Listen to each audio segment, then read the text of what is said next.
नमस्कार बच्चों। तो आज हमारा जो विषय है वो तुलसीदास द्वारा रचित कविता लक्ष्मण मूर्छा और राम का विलाप। ये कविता है। चलिए आगे देखते हैं कि अब अपलोकु सोकु सुत तोरा सही निठुर कठोर उर मोरा निज जननी के एक कुमारा तात तासु तुम प्राण आधारा सौंपेसी मोहि तुम्हि गही पानी सब विधि सुखद परम हित जानी उत्रु कह देहु तहि जाई उठी किन मोहि सिखावहु भाई। तो अब आगे वो और विलाप करते हुए लक्ष्मण जी को कह रहे हैं कि अब अपलोकु सोकु सुत तोरा। अब मीन्स कि अब अपलोकु जो अपयस है, सोकु शोक दुख, सुत बेटा तोरा तुम्हारा, कहता है कि अब तो मैं दो चीजें सहन करूंगा। एक तो पत्नी के खो जाने का अपयश और दूसरा तुम जैसे भाई जो मेरे लिए बेटे के समान है उसको उसकी मृत्यु का दुख, कि दो चीजें मुझे सहन करनी पड़ेंगी। सही ही सहन करेगा, निठुर निष्ठुर कठोर उर मोरा, उर मतलब दिल, मोरा मतलब मेरा, कि मेरा जो निष्ठुर और कठोर हृदय है वो अब दो चीजों को सहन करेगा। एक पत्नी के खो जाने का अपयश और दूसरा बेटे या उस भाई के मर जाने का दुख। अब वो ये समझाना चाह रहे हैं कि बिना लक्ष्मण के राम जो है वो ना तो रावण को हरा पाएंगे और ना ही सीता को वापस ला पाएंगे। तो दो चीजें उनको सहन करनी पड़ेंगी। निज जननी के एक कुमारा, वो कह रहे हैं कि निज तुम अपनी, निज मीन्स अपनी, जननी माता के एक कुमारा के, तो तुम उनके एक ही कुमार बेटे हो। अब यहां ये भी ध्यान रहे सुमित्रा जी के दो बेटे थे, लक्ष्मण और शत्रुघ्न, लेकिन यहां वो लक्ष्मण का महत्व बताना चाह रहे हैं तो वो उन्होंने इसलिए ऐसा कह दिया कि अपनी माता के तुम इकलौते पुत्र हो। तात तासु तुम प्राण आधारा। अब इस पंक्ति के दो अर्थ हो सकते हैं कि हे तात तासु उनके, तुम प्राण आधारा, कि तुम ही उनके प्राणों के आधार हो, तुम्हारे बिना मां भी जीवित नहीं रह सकती। और दूसरा इसका अर्थ यह भी हो सकता है कि तात पिता के प्राणों के आधार भी तुम ही हो। तात तासु तुम प्राण आधारा। हम ये अर्थ लगाएंगे कि अपनी माता के आप इकलौते पुत्र हो, उनके प्राणों के भी आधार आप ही हो, और उसके बावजूद सौंपेसी मोही तुम्हई गही पानी, कि तुम्हई मीन्स तुम्हारा, पानी हाथ, गही पकड़कर, सौंपेसी सौंपा था, मोही मुझे, कि माता ने आपका हाथ पकड़ के मुझे सौंपा था। क्यों सौंपा था? सब विधि सुखद परम हित जानी, क्योंकि माता जी को ऐसा लगता था कि सब विधि सब प्रकार से जो लक्ष्मण है वो भगवान राम का हित करेगा।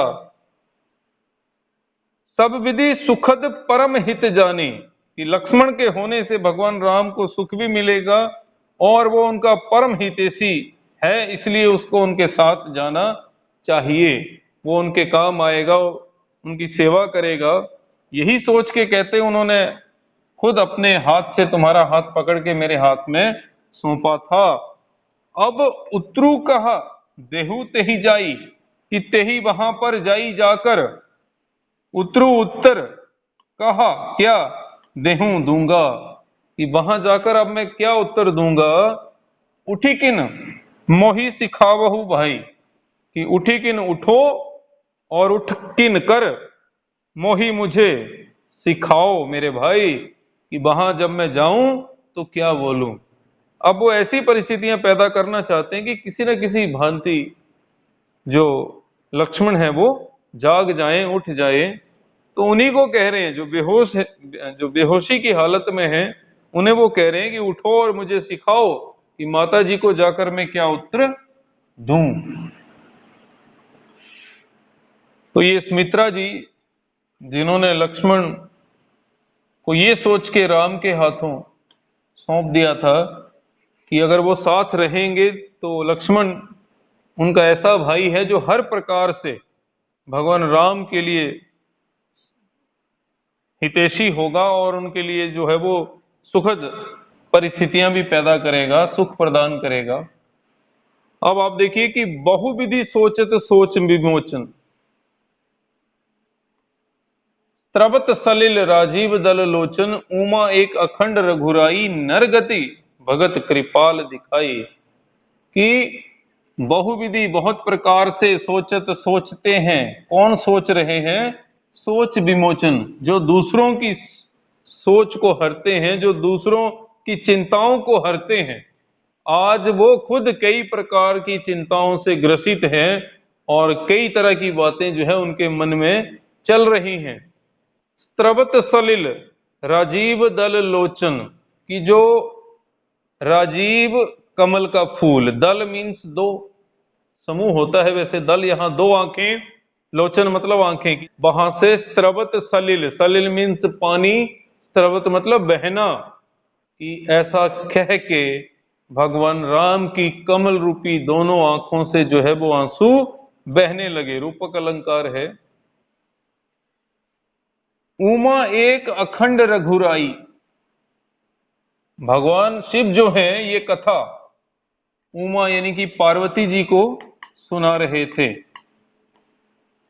तो वो कह रहे हैं कि उमा देखो, जो रघुराई हैं, जो राजा राम हैं, वो एक अखंड है, वो स्वयं ईश्वर हैं, भगवान हैं, वो अखंड हैं, वो वियोग से परे हैं, विरह से परे हैं। लेकिन देखो कि किस तरह से वो अपने आप को विरह से पीड़ित दिखा रहे हैं, वियोग में वो विलाप कर रहे हैं। नरगति भगत कृपाल दिखाई, कि ये उनकी कृपालता है, कृपा है, कि वो ईश्वर होने के बावजूद भी भगत मतलब भक्तों के लिए नरगति दिखा रहे हैं, एक मनुष्य के रूप में नर लीला कर रहे हैं। एक ईश्वर स्वयं अपने भाई के वियोग में जो है वो आंसू बहा रहा है। तो भगवान शिव जी पार्वती जी को समझा रहे हैं कि ये उनकी जो है वो नर लीला है, असल में तो वो खुद ब्रह्मांड के स्वामी हैं। तो वो उनको कह रहे हैं कि देखो ये कितना मनोहर दृश्य है। तो जैसे ही भगवान राम की आंखों से आंसू बहने लगे, वहां का सारा वातावरण जो है वो बड़ा ही निराशा से भरा हुआ था, करुणा से भरा हुआ था, दुख से, पीड़ा से। इससे पहले जो हमने पंक्तियां पढ़ी, लगभग सभी में करुण रस झलकता है। अब यहां देखिए ये सोरठा छंद है कि प्रभु प्रलाप सुनी कान बिकल भय बानर निकर, आई गये हनुमान जिमी करुणा महावीर रस। कि प्रभु प्रलाप, कि प्रभु यानी कि भगवान राम का प्रलाप, वो जो विलाप कर रहे थे, रो रहे थे, उसको सुनकर कान बिकल भय, जो कान थे वो व्याकुल हो जाते थे, वानर निकर, किसके? समस्त वानर सेना के। यानी कि हम ये कह सकते हैं कि प्रभु राम के प्रलाप को सुन के, उस विलाप को सुन के समस्त वानर सेना भी व्याकुल हो उठी, वो भी निराश हो गई, वो भी आंसू बहाने लगी, वो भी करुणा में डूब गई। और इसी बीच जब चारों तरफ करुणा का माहौल था, आई गयऊ हनुमान, कि जो हनुमान थे वो संजीवनी बूटी लेकर आई गयऊ, आ गए। और उनका जो आना था वो इस तरह से आए मानो करुणा के बीच वीर रस आ गया हो, शक्ति का संचार हो गया, निराशा आशा में बदल गई, दुख खुशी में बदल गया, क्योंकि हनुमान के आने से लक्ष्मण के जीवित होने की जो उम्मीद थी वो बढ़ गई। तो कई बार ये क्वेश्चन पूछा जाता है कि हनुमान के आने को करुणा के बीच वीर रस का आना क्यों कहा गया। तो हम सारी भूमिका बांधेंगे, बताएंगे कि किस तरह से भगवान राम विलाप कर रहे थे, लक्ष्मण को जगाने की चेष्टा कर रहे थे, रो रहे थे, दुखी थे। उनको दुखी देख के सारी वानर सेना दुखी थी, निराश थी। तो चारों तरफ करुणा का माहौल था। लेकिन ऐसे में हनुमान जी का वो पर्वत उठा के आना, संजीवनी बूटी लेकर आना जो है वो वीर रस का संचार करने वाला था। लगभग सभी जो है वो खुश हो गए, उनमें वीरता का संचार हुआ, जोश भर गया। तो इसलिए कहा गया है कि करुणामय है वीर रस। हर्षि राम भेटेऊ हनुमाना, अति कृतज्ञ प्रभु परम सुजाना।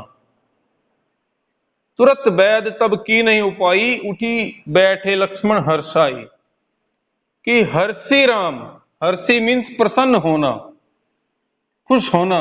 भगवान राम भेटेऊ, भेटेऊ मीन्स भेंट करना, मुलाकात करना, हनुमाना हनुमान से, कि भगवान राम ने हनुमान से भेंट की, उनको एक तरह से अपने गले लगाया। अति कृतज्ञ प्रभु परम सुजाना, कि जो प्रभु हैं, ईश्वर हैं, जो परम सुजान हैं, जो बड़े समझदार चतुर व्यक्ति की तरह उन्होंने क्या किया, हनुमान जी के प्रति अति कृतज्ञता जताई। कृतज्ञ होती है किए गए उपकार को मानना। उन्होंने ये दर्शाने की कोशिश की कि ये काम आप ही कर सकते, कोई और नहीं कर सकता था, इसलिए आपका बहुत बहुत उपकार, मुझ पे बड़ा बड़ा धन्यवाद। और फिर तुरंत जल्दी से जो वैद्य राज थे, तब फिर उस समय की नहीं किया उपाय, यानी कि जो भी उपाय उन्होंने करना था वो दवाई उन्होंने बनाई, लक्ष्मण जी को दी। उठी बैठे लक्ष्मण, और तुरंत संजीवनी बूटी के मिलते ही जो लक्ष्मण थे वो उठ के बैठ गए। और हर्षाई, हर्षाई का मतलब है कि वहां उपस्थित हर व्यक्ति जो है खुश हो गया। हृदय लाई प्रभु भेटहु भ्राता, हर्षे सकल भालु कपि ब्राता। कि हृदय लाई, हृदय से लगाकर प्रभु श्री राम जी ने भेटऊ भ्राता, अपने भाई जी से भेंट की। हर्षे सकल भालु कपि भ्राता, वहां उपस्थित जितने भी सकल सारे के सारे जो भालू थे, बंदरों के समूह, जो वानर सेना थी, वो सारे के सारे खुश हो गए। कपि पुनि वैद्य तहां पहुंचावा, उसके बाद हनुमान जी ने क्या किया, जो वैद्य राज थे उनको दोबारा से लंका पहुंचा दिया। कपि पुनि वैद्य तहां पहुंचावा, वहीं जहां से लाए थे। जही विधि तबहि ताई लई आवा, जही विधि, जिस विधि से, तबहि तब पहले, ताही उन्हें लई लेकर आवा आए थे, कि जिस विधि से हनुमान जी वैद्य को पहले लेकर आए थे, उसी विधि से दोबारा उनको उनके जो घर था वहां पे पहुंचा दिया गया। अब ये बात हनुमान, अब ये जो बात है वो रावण तक पहुंची, तो क्या हुआ, यह वृतांत दशानन सुनेऊ, अति विषाद पुनि पुनि सिर धुनेऊ। व्याकुल कुंभकर्ण पही आवा, विविध जतन करी ताही जगावा। अब वो कह रहे हैं कि यह वृतांत, की ये जो वृतांत था, जो सारी कहानी थी, जो सारी बात थी, वो दशानन, 10 सिरों वाले यानी कि रावण जी ने सुनी। अति विषाद, विषाद होता है दुख, पीड़ा, अति मीन्स बहुत ज्यादा। तो ये बात सुन के उनको बड़ा दुख हुआ, क्योंकि पहले उन्हें लगा था कि लक्ष्मण के मरने से आधी सेना तो वैसे ही समझो मर गई। लेकिन जब उन्हें पता चला कि वो ठीक हो गए हैं, तो उन्हें बहुत ज्यादा दुख हुआ। पुनि पुनि, पुनि पुनि मीन्स बार बार, पुनरुक्ति प्रकाश अलंकार है। सिर धुनेऊ, वो अपना सिर धुनने लगे। सिर धुनना मुहावरा है जिसका अर्थ होता है पछताना।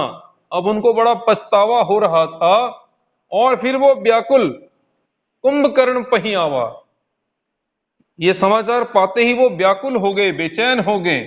अब उनके पास एक ही उपाय बचा था कि वो कुंभकर्ण पही आवा, वो कुंभकर्ण के पही पास आवा आए, कि अब वो कुंभकर्ण के पास आए।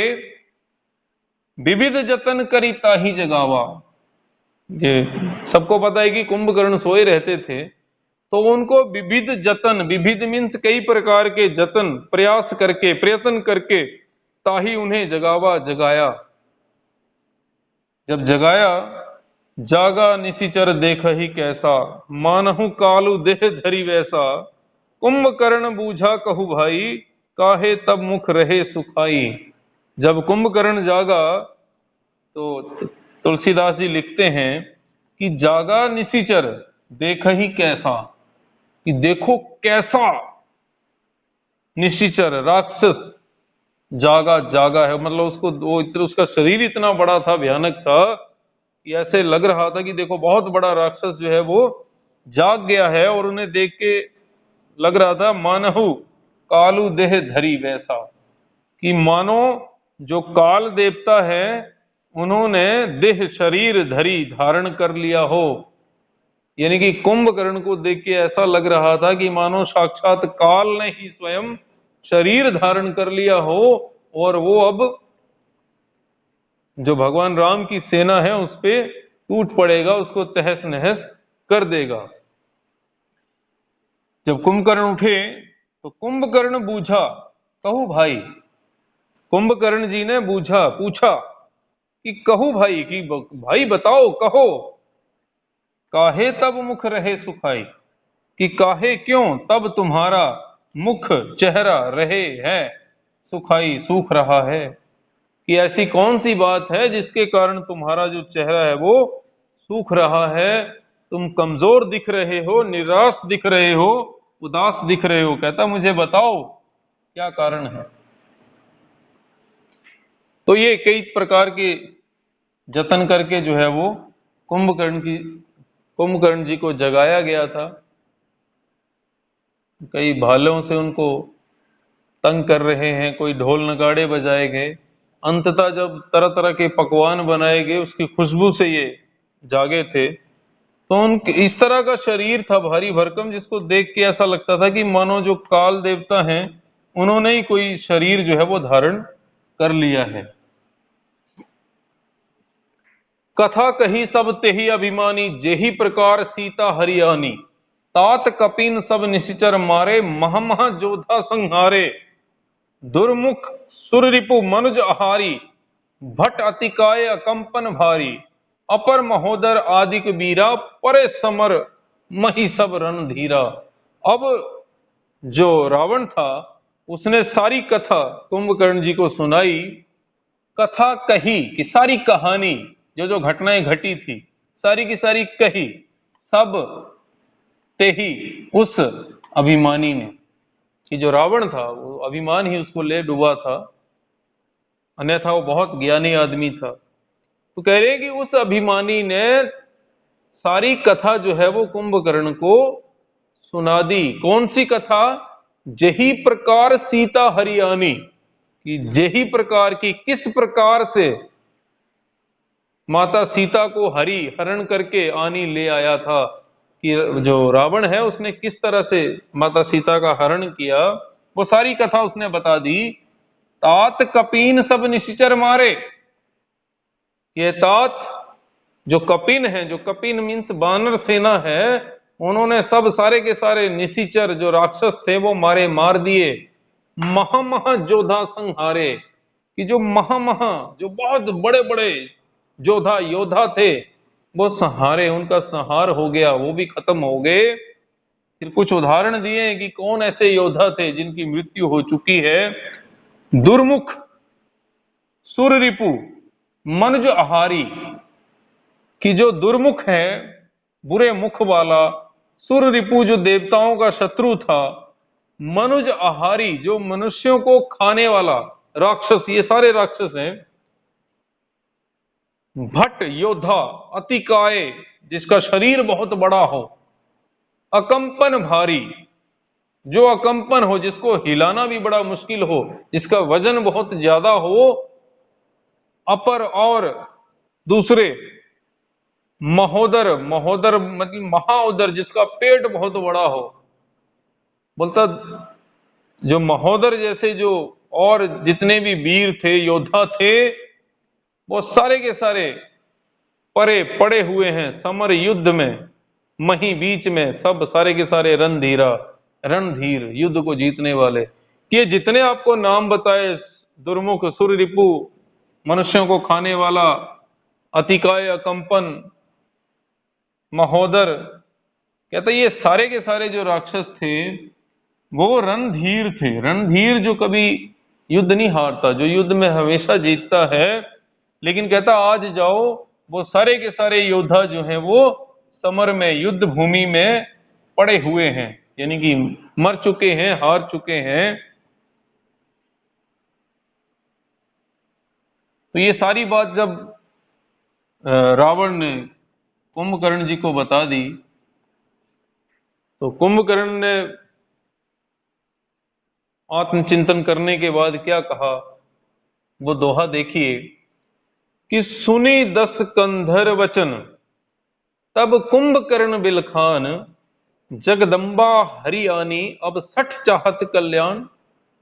कहता है कि सुनी, सुनकर 10 कंधर, 10 कंधर मीन्स जिसके 10 कंधे हों। अब जिसके 10 सिर उसके 10 कंधे,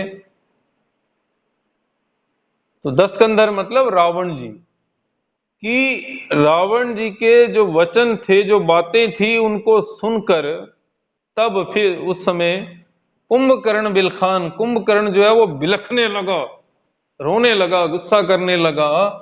क्यों?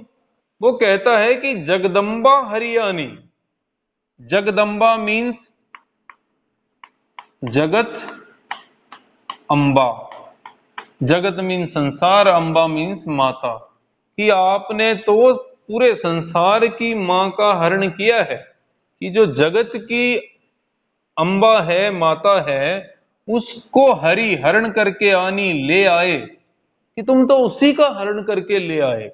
कहता अब 60 चाहत कल्याण, और फिर अब कहता 60, 60 मीन्स मूर्ख, चाहत कल्याण, कि तुम अपना कल्याण चाहते हो, तो ये कैसे संभव है? क्योंकि तुमने एक बहुत बड़ी गलती की है। और वो गलती क्या है कि तुम जगत की अंबा को, जो जगत की मां है, उसी को हरण करके ले आए हो। और कहता है ऐसा करने पर मूर्ख, तुम्हारा कभी कल्याण नहीं हो सकता। तो ये कुंभकर्ण का चरित्र की बात देखिए, है तो वो भाई, और वो भाई के लिए लड़ा भी, लेकिन जो गलत बात थी उसको उसने उसके मुंह पे गलत कह के बताया कि भाई आपने गलत किया है, आपने एक स्त्री का हरण किया है, और वो स्त्री भी कौन है? जो पूरे संसार की स्वामिनी है। तो कहता है ऐसा करने के बाद भी तुम कल्याण की कामना करते हो, तो ये निरी मूर्खता है, ऐसे व्यक्ति का कभी कल्याण नहीं हो सकता। तो आज के लिए इतना ही, अगले पाठ या कविता के साथ फिर मिलेंगे। धन्यवाद।